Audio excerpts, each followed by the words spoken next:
বাচ্চারা যখন একসাথে হয়ে কোনো কিছু আবদার করে তখন কিন্তু বাচ্চাদের আবদার পূরণ করতে হয়।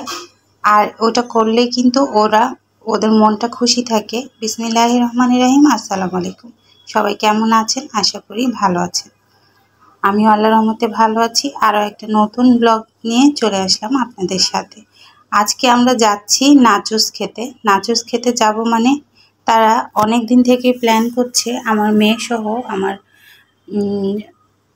অরবিট ব্লগ আমাদের বাসায় এসেছে। তো অরবিট ব্লগকে আপনারা সবাই চিনেন, যে অরবিট ব্লগের ওনার ছেলেরা, আপুর ছেলেরা যখন আসবে তখন কিন্তু অবশ্যই তারা একসাথে হয়ে সবাই মিলে নাচোস খাবে।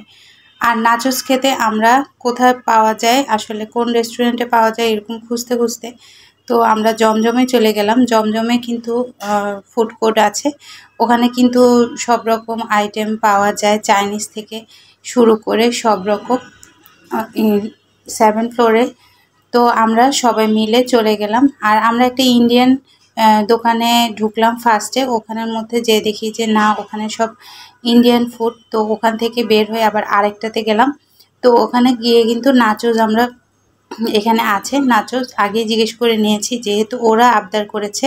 ওরা কিন্তু অন্য কিছুই খাবে না, তো নাচোস খাবে নাচোস খাবে করতে করতে আমরা এই যে বিকালে বের হয়ে গিয়েছিলাম। বিকালে যাওয়ার সময় দেখতেই পেরেছেন কোনো বৃষ্টি কিন্তু ছিল না।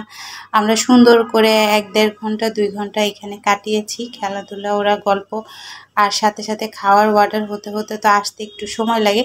এর মধ্যে আমরা একটা স্প্রিং রোল নিয়ে নিয়েছি, স্প্রিং রোলটাই খাচ্ছিলাম সবাই মিলে আর এক ভিডিও বানাচ্ছিলাম। এর মধ্যে নাচোসটা চলে আসছে। নাচোসটা আসলে একা খাওয়া যায় না, এটা অনেক 5-6 জন একসাথে হলে খেলে কিন্তু বেশি মজা। 1-2 জনও কিন্তু এটা খেয়ে শেষ করতে পারবে না। আর আমরা যতবারই 1-2 জন খেয়েছি, এটা বাসায় নিয়ে আসতে হয়েছে, বাসায় এসে বাকিটা ফিনিশ করতে হয়েছে। আমার খাওয়ার এত আমি এত খেতে পারি না, আমার মেয়েও এত খেতে পারে না। তো এই জন্য আমরা প্ল্যান করেছিলাম অরবিট ব্লগ যখন আসবে তখন আমরা এই নাচোস খাবো। তো নাচোস খেতে গিয়ে আসলে নাজেহাল অবস্থা।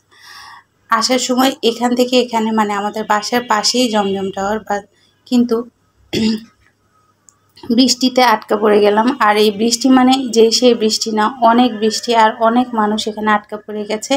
প্রায় 1-1.5 ঘন্টা আমরা বাইরে দাঁড়িয়েছিলাম, মার্কেটের সামনে। তো দাঁড়িয়েও বের হতে পারছিলাম না, আর এই যে ভিডিও করতে পারছিলাম না, এত মানুষ, গায়ের উপরে মানুষ উঠে যাচ্ছে এই অবস্থা। আর এইভাবে করে আমরা কতক্ষণ থেকে তারপরে একটা রিক্সা পেলাম, কোনো মতে বাসায় চলে আসলাম। সবাই ভালো থাকবেন, সুস্থ থাকবেন, আর এই বৃষ্টির মধ্যে বুঝে শুনে বের হবেন সবাই। আল্লাহ হাফেজ, আসসালামু আলাইকুম।